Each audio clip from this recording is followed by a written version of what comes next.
Jo tālāk, jo trakāk ņirgāšanās par pensionāriem Rīgas domes labklājības departamentā. Mocības, vienkārši stresā. Jūs saprotat, ka redzat krāsniņi, jā? Šitas krāsniņi, jā? Tas ir viens nosaukums krāsniņai, jā? Mēs 3 ziemas pēdējās dzīvojam augstumā, saucam virsrēbēm, guļam un dzīvojam šeit, jūs saprotat, jā? Tad mums ir tāda parāda, ka mums tad ārā no dzīvokļa, tad mēs esam. Kurinam, ko tad dzīvojam? Bet siltais ūdens ir? Siltais ūdens ir, kas tas virsū, un ņēmu mazgājies. Man te nekas, bet sievai kā tas jūtas. Nu, elektriskā čainika, nu, cik es kāds 3 reizes bijis piketēt pie tiesības sargu un pie sociālā, nu, baznīcas ielā, viņam blakus tur. Kas būtu nepieciešams? Nu, ko darīt? Jā, nu, es jums varu lūgt tādu palīdzību, ka kaut kādu asistentu, kas man kaut pāris reizes līdz, jā, un lai tur varētu to nofiksēt, jūs saprotat? Nofilmēt. Nofilmēt, jā. Galvenā labklājības departamenta direktori, jā, Irēna, es aizmirstu, Kondrāti, jā. Es pie viņas rakstos jau no tā 16. gada jau rakstos. Jūs saprotat, tur pie viņas durīm sēž sargsuns, Karlsone. Viņa saka, es jūs pierakstīšu. Es saku, jūs man pasakiet datumu, kurā datumā man jābūt ir, ja? Un cikos man jābūt. Viņa saka, es jums nevaru pateikt, es jums padzvanīšu. Bet tad neiedod datumu? Ne, viņi nedod. Viņi saka, es pierakstīju. Un tā viņi man kāds, es nezinu, bez melošanas, vismaz kāds 7 reizes. Es uz lapiņu pierakstīju. Bet cik laiks ir pagājis jau? Tas ir periodiski, tas ir no kaut kā 16. gada jau vēl kāds viss tas. Bet ko es jums vēl gribu pateikt, ja? Tas pats galvenais, ja? Tā, kas pieraksta, tā Eva Karlsone. Tā īpašumā, kur es nevaru dabūt to sociālu, nu, to palīdzību, ja? Viņa tā īpašumā dzīvoja un gāja skolā. Un viņas māsa tur dzīvoja. Un viņas abas māsiņas strādā sociālajā dienestā. Viena ir direktors vietniece un otra ir preses sekretāra, vai kā tas saucās, ar tautu, kur tiekās.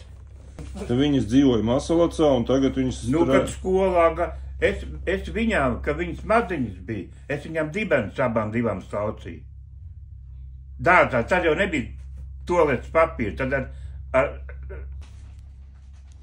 kā viņas dabūja to darbu tur? Tikai korupcijas ceļā. Caur manu ankulu, kas tur bija priekšnieks. Un viss māja bļāva, viņas mamma bļāva. Man jau meitiņas siltās vietiņās ir iekārtotas, man jau meitiņas siltās vietiņās. Es jau tad nezināju, kur iekārtos, kas, ko, kā. Es neko... Tagad es, saprotiet, nu šitā, es šķetinu to visu atpakaļ, to bildi, ja? Es tagad sapratu, kāda tā siltā vietiņa ir, nu. Un es zinu, kā tas notika, kā tie kukuri tik maksāti. Tajā ielā, kur tā sociālā māja, tepat mums rajonā. Tur jau viss tā sociālā māja ir iztirgot, tur biznesa notiek. Tur tāds biznesa notiek pa 1000. Te, kur īrē no privātajiem, tepat mums rajonā īrē vecās mājas tādas, kur jau jumts gāžās virsū, ja? Pa tādām naudām īrē. Un visam tiem saimniekiem sociālais dienas sasmaksā. Tur ir 1000, tur ir tādi atkati kā ārprāts. Es to varu nojaust. Nu tā Karlsone sekretārja, ja? Man uzreiz spaucējās augšā, ka viņas mācas, es saku, tās preses sekretāra tajā labklājības departamentā. Nu, Labklājības ministrijā? Nē, labklājības departamentā. Rīgas domes, ja? Domes departamentā. Tā ir tā baznīcas iela blakus, tāpat tiesības sargām. Nu, viens uz viens stūri, otrs uz otru stūri. Un es gāju jau tik jau pie tiesības sargām, man tās atbildes, es jums varu visu iedot. Bet pagad, pie kura vajadzētu satikties, nofilmēt? Nu, pie labklājības departamenta. Direktors, ja? Jā. Un tad man baidzēja vēl papīru parakstīt, ka es nekur tālāk neizplatīšu vai ko, bet tāds papīrs, es nezinu, tur arī palika laikam. Pagaidiet, jūs gribat teikt, ka kopš 2016. gada jau nav izdevies tikt klātē Rīgas domes labklājības departamenta direktorē? Jā, ir galvenā baznīca ielā, un šeit Valdonas ielā ir rajona. Nu, filiāli. Jā. Un šeit, es kā gāju pie priekšnieka šeit Valdonas ielā, ar tām visām sūdzībām un iesniegumiem, viņi vienkārši sāk ņirgāties, sūdz pēc tādas sprafkas, pēc tam pēc tādas, tad pie ģimenes ārsta, lai atnes, ka es esmu tāds un šitāds, un otrā grupa, jums nav redzams, ka es esmu invalīds, tu saproti, viņiem vajag cīkāk zināt no ģimenes ārsta. Tas atkal termiņi noticējuši, atnest viņai, tas nedēļ, ejiet vēl pakaļ, saproti. Kā viņu sauc, neatceraties to vietnieci? Nu šito. Jā, es atceros. Ilona Kirkupa. Jā, tā ir tagad. Te jums sanāk tomēr diezgan strauji visādas tās veselības kaitas, pēdējos 2 gadus. Es jau pats tās analīzes nebūtu izgājis. Man nav ne naudas, nekas, ko maksāt. Stadijos tur viss, jūs saprotat, viss tas trubās bāz iekšā, viss pārbaudīja, viss artērijas tur smērēja, viss tas tika atklāts, viss, jo man jau tās kājas, viss artērijas ir pilns trombiem. Tas trombs, jūs saprotat, ko nozīmē trombs, tad, ja jūs vispār kaut ko dzirdējušat par trombiem, viņš ir plīstums jau un cauri, un tu esi augsts. Tas nebūtu tas trakākais, tas vēl būtu labi, ka nebūtu tās mocīšanās. Augsts un miers. Bet, sāp arī, ja? Kā tad, es kā tā druciņai, es ņem mani kruķi, visu rekustūrī, vai ne? Es ar tiem aiztaigā līdz veikalam, vai kur aizies, sieva nevar atnest arī, viņa arī pa pašvakiņu. Gulēt var viegli? Man vispār miegi ir baigi švaki. Man labāk ir nekā man kāju uz leju, man tad ir vēl sliktāk. Pacelt ir augstāk labāk. Jā. Bet principā tas sanāk 2 gadu laikā šitā te, aptuveni. Pirms tam nebija nekādas problēmas ar staigāšanu. Ne ar kājām, ne ar staigāšanu, ne ar plaušām, ne ar ko. Man nekad tāds vāhums nav bijis. Es paskatīsies, kas dārdājas, viss dārds, viss gurķi, tomāti, viss aug griezdamies, vai ne? Tagad viss ir šo, es bet zāli nevar neko, nenopļaut, neko es nevaru. Bet tā jūs pirms tam sportiski vēl, staigājāt un visu kaut ko? Bet es pakrāsoties strādāju, iekšdarbu apdaru. Es 50, 40 gados strādāju, man 30 gadīgi netika līdzi, viņi nevarēja no buka nolikt. Jaunie puikas man netika līdzi, kā es vēlēju. Bet, reka, tagad jau valdība gatavo mums atkal jaunus jau visādus. Brīnums, jā? Jā, nakal biedēs cilvēkus, nakal visiem draudēs un visu kaut ko. Tāpēc gribētos jau vismaz, lai šoreiz cilvēki neuzķerās. Tad nevarēs uz ielas pat iziet vairāk ārā. Es domāju, ka mēs šoreiz nebūsim tik naivi un dumji, un tomēr vairs grūti būs muļķis. Tagad būs grūtāk būt sēdēt. Bet ir jau, tāpat ir daudzi, kas joprojām neko nav sapratuši un nevar salikt šīs te kopsakarības. Tā kā es jums teikšu lielu paldies, ka jūs vismaz drosmīgi skaļi par šo te runājat, nebaidoties, jo daudzi klusē, daudziem ir šādas pašas problēmas un viņiem kauns un nērti un viņi negrib. Man vairāk nav no kā kauns, šito tiem, kā baidzētu palīdzīt sociālais dienas vai labklājības departaments, tur ir vienkārši tīra ņirgāšanās. Un tad viņi jau uzprat, kā mēs ņirgājamies? Ar izteiksim vēl to tādu, jūs saprotat, jā? Tā arī ir ņirgāšanās, jā? Es jau pa ko runāju. Vēl es jums pateicu, lai jūs saprast, jā? Man ir 3 reizes policija, tur baznīca ielā 2 reizes policija tik saukt, jā? Par to, ka jūs tur piketējat? Kad es pārāk skaļi runāju. Un atbrauc policija? Jā. Es jau gāju lejā, es domāju, ka viņi man tikai drauda. Ko tad viņi teica, kad brauc? Es gāju lejā un viņi man nosīt gar zemi, kā metās pa tām durīm iekšā. Viņi paskarēja man garām es izgāju ārā, un man arī bija filmējumais līdz. Es pārgāju otrās ielas pusē, un es domāju nofilmēt, lai redzētu, ka tā policija tiešām ir atbraukusi, vai ne? Un man bija tad...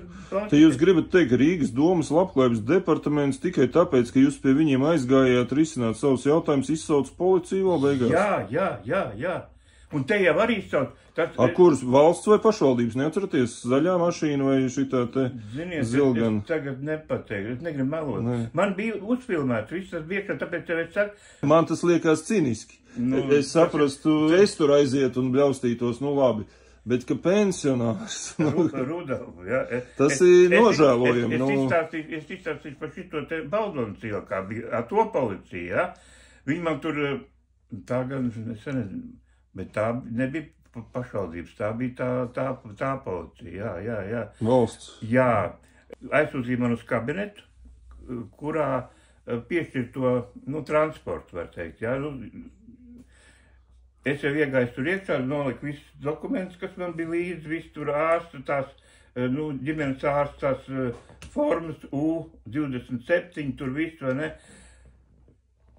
Sāku runāt, viņi tur papīrs paskatījās, jums nav tas, jums termiņš noticējis tai formātam, termiņš noticējis, ejiet, brauciet un gāzājiet jaunu, vai ne? Tas tāpat kā pa analīzēm. Analīzes tev mēnesi der un pēc tam tas vairāk neder. Ej meklē. Un analīzēm tur atkal jāgaida mēneši, lai tu tiktu tam, ja bezmaksas. Pa maksu, jā, lūdzu, ej. Un es tādu pie viņas tur ņemos. Viņi saka, jūs iesiet projām vai neiesiet? Viņi man paņēma kruķi, attaisīja durvis un izmest koridorī. To kruķi man ārā. Es jums saku. Un tad viņi piegāja pie, kas tur ir dežūrē tā, stāvā, kas dežurants, kas... Tas bija kur šajā ielā? Baldonas ielā, jā. Tad Rīgas domas labklājības departamenta filiālē Baldonas ielā. Divi vai divi, es nezinu. Paņem pensionāram, izmet kruķi pa durvīm. Izmet ārā kruķi, bet tās vēl nav beigas. Es redzu, ka kruķis izmet, es eju ārā, kad es kabinetā sēdēšu un pateicu, ka es apdzēdus vēl kaut ko. Viņi piegāja pie loga, attaisīja logu un gāja to policiju, kad atbrauks. Tad... Atbrauca? Nē, tas vēl strunt. Es, kad negāju ārā, jā, es sapratu, ka es vairāk otrais netikšu tur iekšā, jā.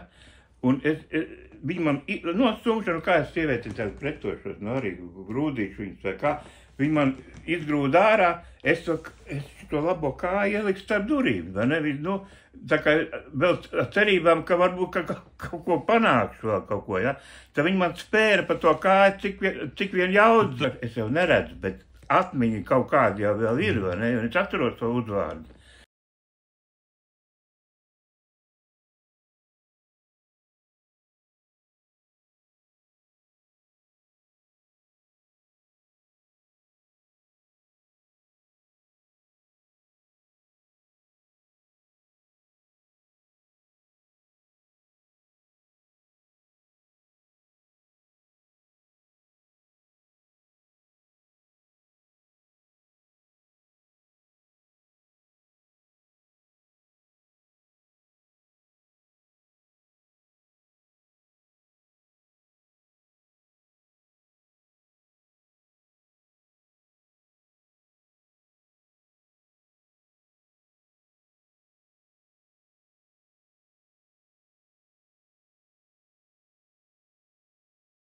Varbūt atvedīs kaut ko, nobērs kādu maišēlu, saprotiet, ja? Bet man jau nav kārtīgi, kur kurināt. Nekur kurināt, ne es viņu var ienest, jūs saprotiet, ja? Tas varbūt arī būtu nav tagad ienest, gan jau sievienes, vai vajag būt nedēļu.